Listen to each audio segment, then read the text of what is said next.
Pasar Cisayong, Tasikmalaya, selalu ramai setiap pagi. Suara teriakan pedagang bersahut-sahutan, aroma sayuran segar dan bumbu dapur memenuhi udara. Namun ada satu hal yang membuat suasana pasar mencekam, kehadiran Ujang Sonta. Preman bertubuh kekar itu berjalan dengan dada membusung, mengenakan jaket kulit usang dan celana jeans robek, sementara tato macan di lengannya terlihat menakutkan. Setiap kali langkahnya terdengar, para pedagang langsung diam membisu, takut jadi sasaran palaknya. "Mana setoran minggu ini?" bentaknya kepada Mang Dedi, penjual telur yang sudah renta. Tangan Ujang menggebrak meja dagangan hingga nampan telur berjatuhan. Mang Dedi hanya bisa menggigil, merogoh uang receh dari kaleng kecil. "Cuma segini." "Hah?" Ujang mencengkeram kerah baju Mang Dedi. Beberapa pedagang lain hanya bisa menunduk, tak berani membantu. Mereka tahu, siapapun yang melawan Ujang pasti akan dikeroyok oleh anak buahnya di lorong gelap pasar nanti malam. Tak ada yang berani melapor ke polisi. Ujang punya koneksi dengan aparat, katanya. Bahkan ada isu, ia pernah menghilangkan seorang pedagang yang coba menantangnya. Suatu hari, seorang ibu muda penjual sayur ditemukan pingsan dengan luka lebam setelah menolak membayar uang keamanan. Warga geram, tapi takut. Pasar Cisayong seperti hidup di bawah teror bayangan hitam bernama Ujang Sonta. Namun pagi itu, sesuatu berbeda. Di ujung lorong pasar yang biasa sepi, sebuah lapak baru muncul. Tikar digelar rapi, botol-botol jamu berjejer dengan warna-warni menggoda, kuning kunyit, coklat beras kencur, hijau daun sirih. Di belakang lapak itu duduk seorang perempuan muda, berkerudung, mengenakan kebaya sederhana, dan memiliki wajah yang membuat siapapun menoleh dua kali. Kulitnya bersih, matanya teduh namun tajam, dan senyumnya entah mengapa membuat hati menjadi tenang. Dialah Neng Raras. Para pembeli berdatangan, tak hanya karena jamunya, tapi karena pesonanya.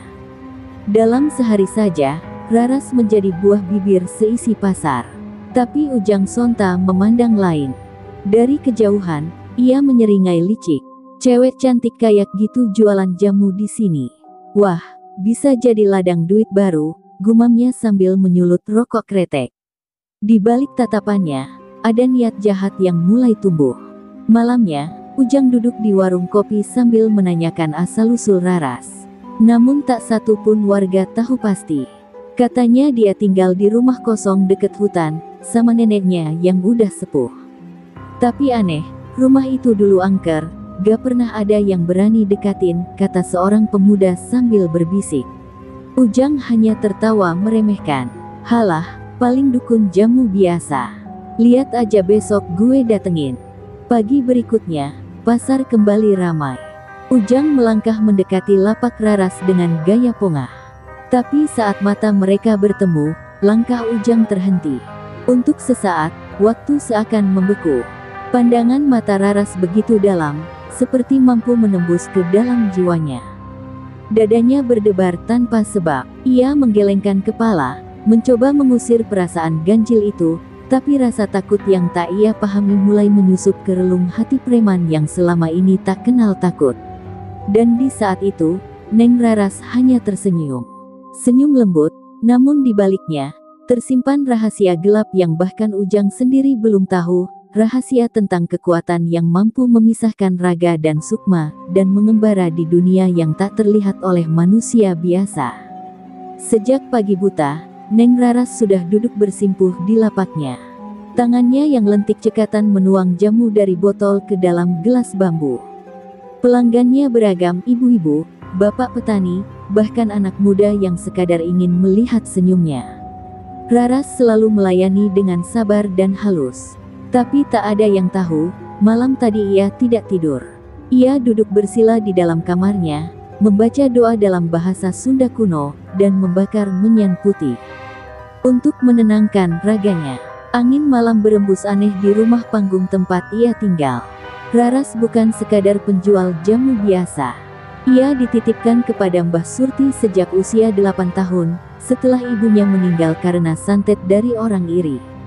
Dari nenek tua itulah ia mewarisi ilmu tua yang telah dijaga turun-temurun, ajian Raga Sukma, sebuah kekuatan yang memungkinkan seseorang melepaskan rohnya dari tubuh, dan menjelajah ke dunia astral, dunia para arwah, jin, dan bayangan kegelapan.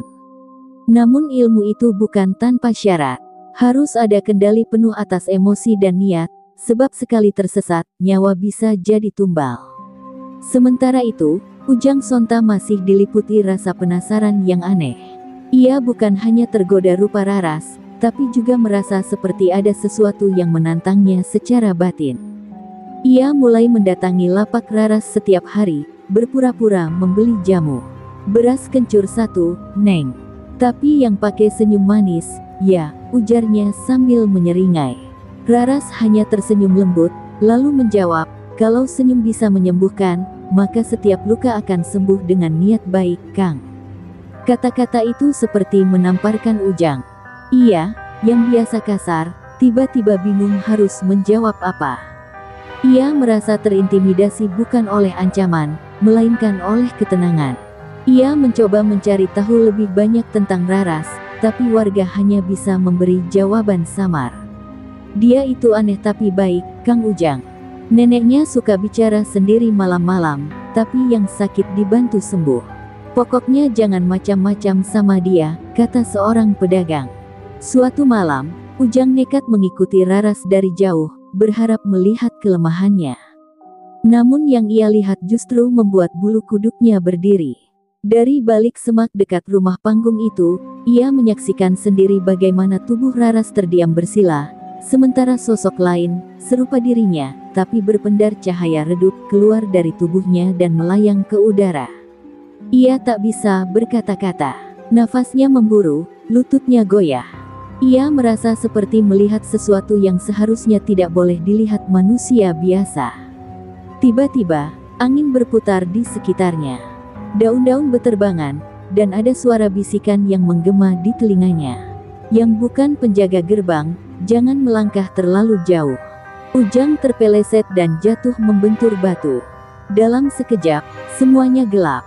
Ia pingsan. Namun sebelum gelap sempurna menelannya, ia sempat melihat wajah Raras, sosok rohnya menatap langsung ke arahnya, dengan mata yang bukan lagi mata manusia biasa. Pagi harinya, Ujang terbangun di teras pasar, bajunya kotor dan tubuhnya sakit. Ia tak mengerti bagaimana bisa kembali ke sana.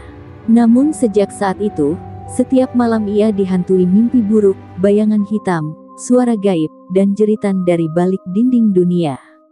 Ia ingin melupakan semuanya, tapi wajah Raras selalu muncul.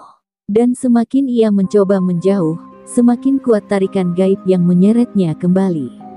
Dan Raras tahu, sejak malam itu, hidup Ujang sudah tidak akan pernah sama.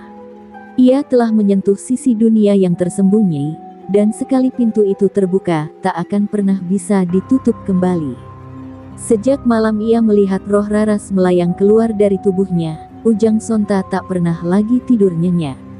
Setiap malam ia terbangun dengan peluh dingin, merasa seperti ada yang memperhatikannya dari sudut kamar. Terkadang terdengar suara langkah halus di atas genteng, padahal tak ada siapa-siapa. Namun yang paling membuatnya gelisah adalah bayangan wajah Raras yang muncul dalam mimpinya, mata tajam namun tenang, seolah menelanjangi isi batinnya yang kelam.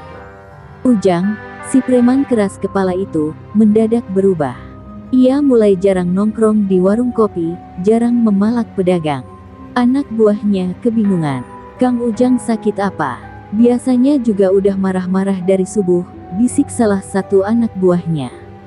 Tapi Ujang hanya terdiam, duduk di emperan pasar sambil memandangi lapak jamu Raras dari jauh.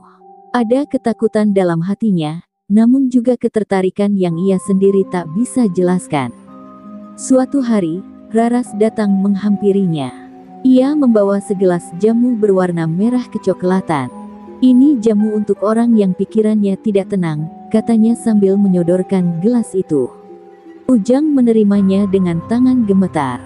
Saat tatapan mata mereka bertemu, tubuh Ujang seperti kesetrum, bukan karena takut, tapi seperti disedot ke dalam lubuk jiwanya sendiri.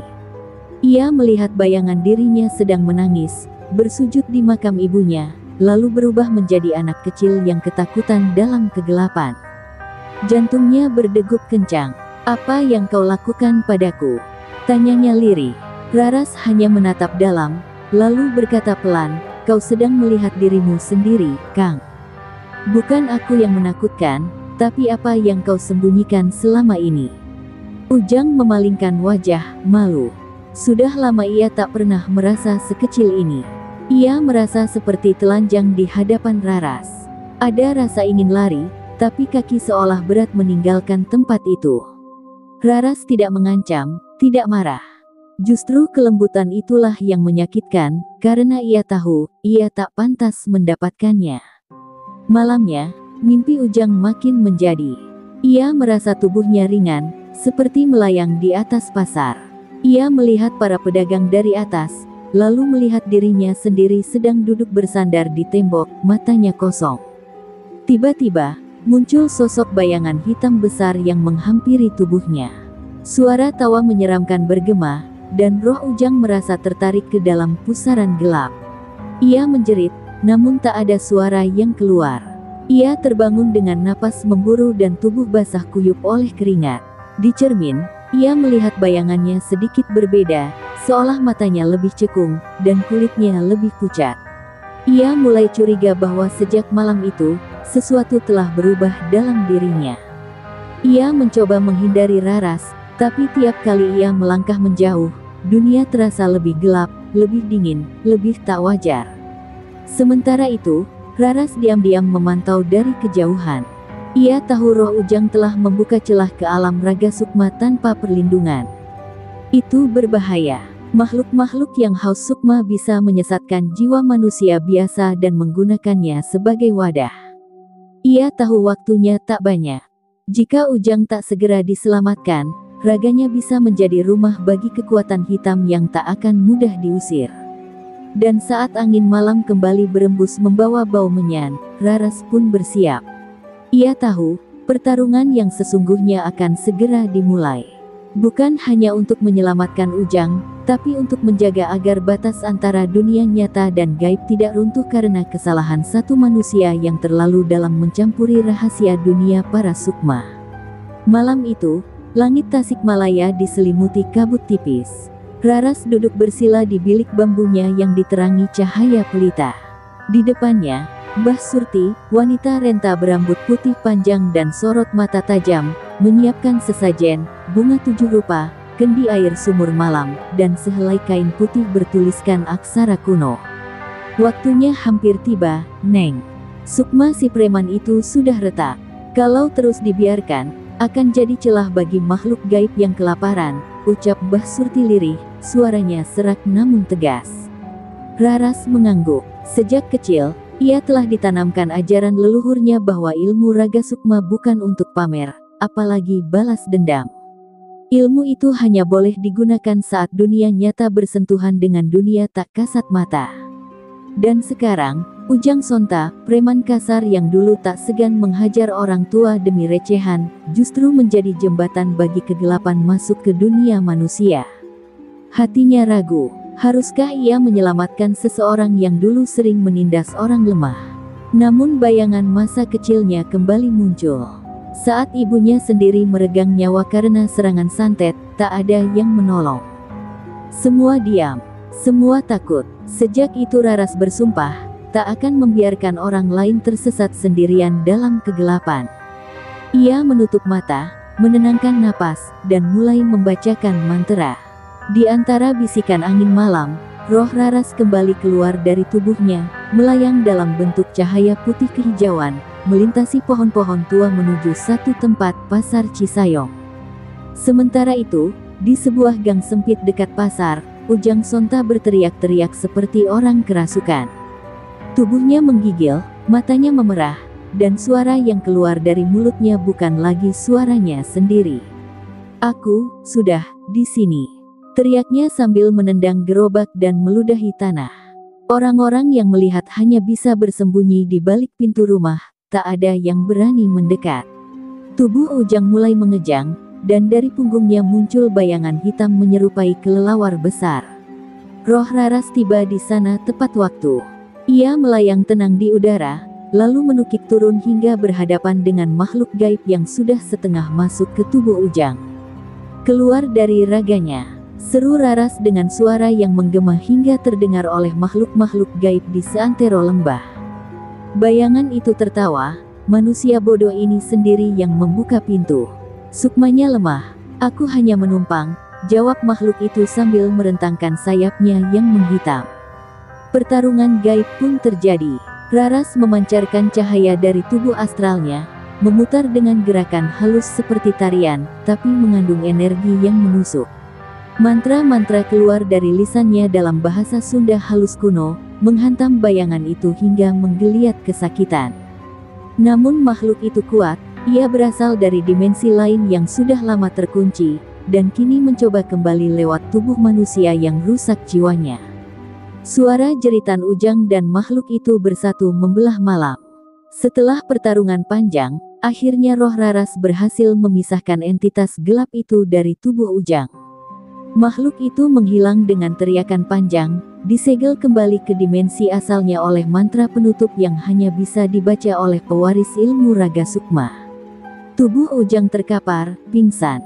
Dan perlahan, roh Raras kembali masuk ke tubuhnya di rumah. Ia bangun dengan napas tersengal, tubuh berkeringat, tapi wajahnya tenang. Ia telah menyelamatkan satu jiwa, walau ia tahu ini baru permulaan. Sebab kini batas sudah terganggu. Dan makhluk-makhluk lain telah tahu, di Tasikmalaya, ada seorang perempuan berilmu tinggi yang mampu mengusik tidur mereka. Dan mereka tidak akan diam begitu saja. Sejak malam pertarungan itu, Raras merasa ada yang berubah. Angin yang biasa berhembus lembut kini terasa berat dan mengandung bisikan. Bayangan-bayangan panjang sering muncul di dinding rumahnya, meski tak ada siapapun di luar. Bahkan kendi tempat air suci milik Mbah Surti tiba-tiba pecah tanpa sebab. Raras tahu, pengusiran makhluk semalam telah memicu kegaduhan di alam tak kasat mata. Dunia mereka sudah terlanjur terusik, dan kini mereka mencari celah balas dendam. Di sisi lain, Ujang Sonta mulai tersadar. Ia terbangun di rumah seorang pedagang tua yang menemukannya terkapar dekat pasar. Ia bingung, tubuhnya terasa berat, dan pikirannya masih diliputi kabut ketakutan. Tapi anehnya, ia merasa seperti bagian dari dirinya telah berubah, lebih peka, lebih mudah merasa cemas. Ia mulai mendengar suara-suara lirih di malam hari dan melihat kilatan bayangan di cermin. Raras benar, ia telah menyentuh batas yang tidak seharusnya dijamah. Pagi itu, Ujang memberanikan diri datang ke lapak Raras.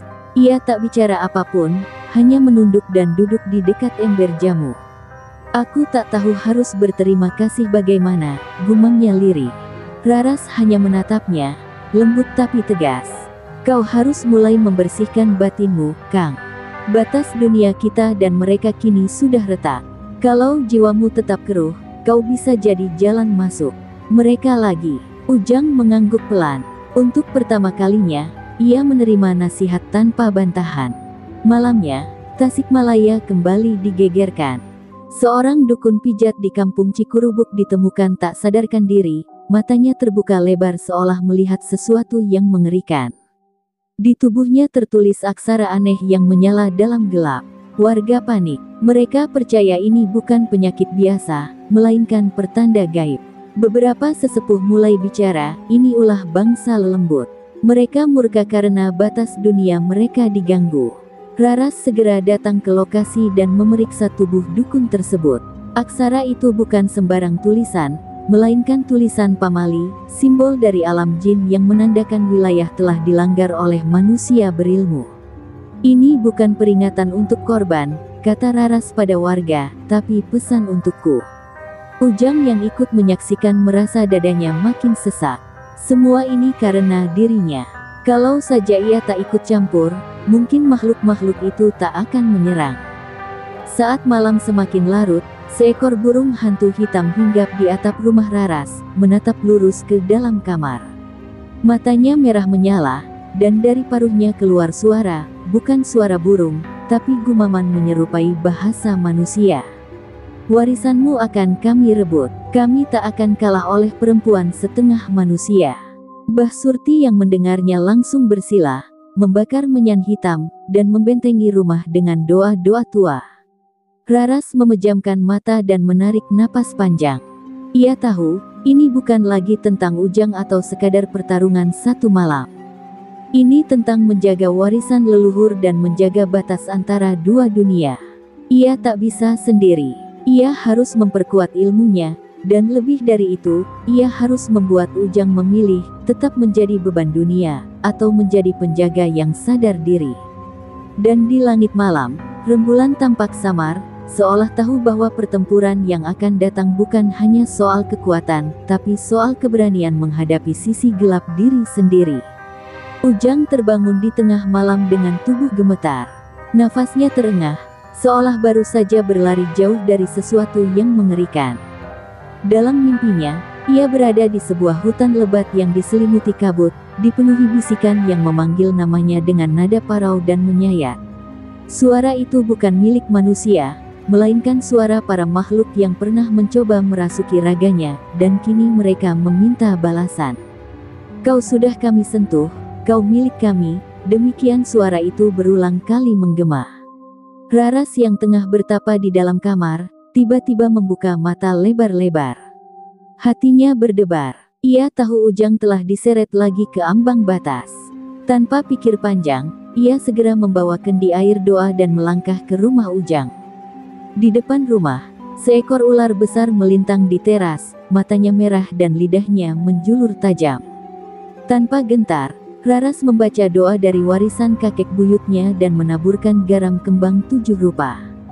Ular itu mendesis nyaring lalu lenyap dalam asap tipis, bukan ular biasa, melainkan titisan penjaga gerbang alam jin. Di dalam rumah, Ujang sudah tak sadarkan diri. Tubuhnya kaku, matanya terbuka tanpa kedipan. Suhu badannya dingin, dan dari mulutnya keluar suara berbahasa Sunda kuno yang bahkan Ujang sendiri tak pernah tahu. Raras mendekat, menempelkan telapak tangan di keningnya. Ia berseru dalam hati, memanggil raga sukmanya untuk masuk ke alam bawah. Dalam sekejap, tubuhnya terdiam, dan jiwanya keluar sebagai cahaya biru lembut, masuk menembus dinding kenyataan. Di alam antara, Raras menemukan Ujang berdiri di tengah sungai yang mengalir terbalik. Di sekitarnya, arwah-arwah kelam mencoba menariknya ke dasar sungai. Wajah mereka penuh luka, lidah terjulur, dan mata membelalak. Mereka adalah roh-roh penasaran yang terjebak di antara dendam dan kematian. Raras berteriak, "Ujang, sadarlah. Jangan dengarkan mereka." Tapi Ujang seperti orang yang terbius, matanya kosong, kakinya mulai tenggelam dalam arus hitam itu. Dengan segenap tenaga batin, Raras meneriakkan mantra penarik sukma dan menancapkan tongkat pusaka yang ia bawa dari leluhurnya. Cahaya terang meledak di tengah sungai, mengusir makhluk-makhluk itu. Ujang menjerit keras dan ambruk dalam pelukan raga sukma Raras. Dalam kondisi itu, ia menangis, bukan karena takut, tapi karena baru menyadari bahwa selama ini ia memang sudah terlalu lama hidup dalam gelap dan kesalahan. "Maafkan aku hanya ingin bebas," bisiknya di antara tangisnya. Keduanya akhirnya kembali ke dunia nyata. Ujang terbatuk keras, lalu duduk dengan tubuh lemas dan air mata mengalir. Raras mengusap bahunya dan berkata pelan, "Ini bukan akhir. Ini baru awal. Kau harus belajar menerima luka, bukan menguburnya. Kalau tidak, kau akan terus jadi pintu bagi kegelapan." Ujang mengangguk, kali ini dengan kesadaran yang tulus. Ia tak ingin lagi menjadi alat bagi dunia gelap, ia ingin berubah, meski jalannya penuh duri dan penyesalan. Di luar rumah, angin malam membawa bau menyengat seperti daging terbakar. Seekor burung gagak terbang melintasi langit sambil meninggalkan bulu hitam menyala. Raras memandang langit, matanya menyipit. Mereka belum menyerah. Dunia sana tahu sekarang bahwa Ujang dijaga, dan mereka tak suka kalah. Gelombang berikutnya akan datang, lebih kuat, lebih bengis. Dan Raras harus bersiap, karena di balik semua ini, ada satu makhluk tua yang sedang menanti saatnya bangkit dari tidur panjangnya. Sore itu, langit Tasikmalaya tampak aneh, seperti luka yang tak sembuh, merah membara di ufuk barat. Raras duduk di beranda rumahnya sambil menatap cakrawala, merasakan getaran halus di perut bumi. Mbah Surti muncul dari dalam rumah dengan membawa segulung kain kuno. Waktunya telah tiba, Neng, gerbang bawah akan dibuka. Penjaganya, yang selama ini tidur di dasar tanah, akan bangkit. Mereka menganggap kita telah melewati batas. Wajah Raras menegang. Ia tahu, jika makhluk itu bangkit, bukan hanya Ujang yang dalam bahaya, seluruh Tasik bisa musnah dalam satu malam. Di sisi lain, Ujang mulai melihat hal-hal yang bahkan Raras belum pernah ceritakan padanya. Di setiap mimpinya, muncul bayangan raksasa berjubah hitam, bermata tiga, dengan suara gemuruh seperti gunung meletus. Makhluk itu selalu berkata, "Engkau pembuka, engkau utusan kehancuran, jangan berpura-pura menjadi manusia." Ujang bangun dengan tubuh penuh luka cakaran, padahal kamar terkunci rapat. Ia menggigil, tapi kini ia tak lagi lari. Ia mendatangi Raras dan memohon, "Ajari aku. Jangan biarkan aku jadi jalan mereka masuk. Aku akan belajar, walau harus mempertaruhkan nyawa."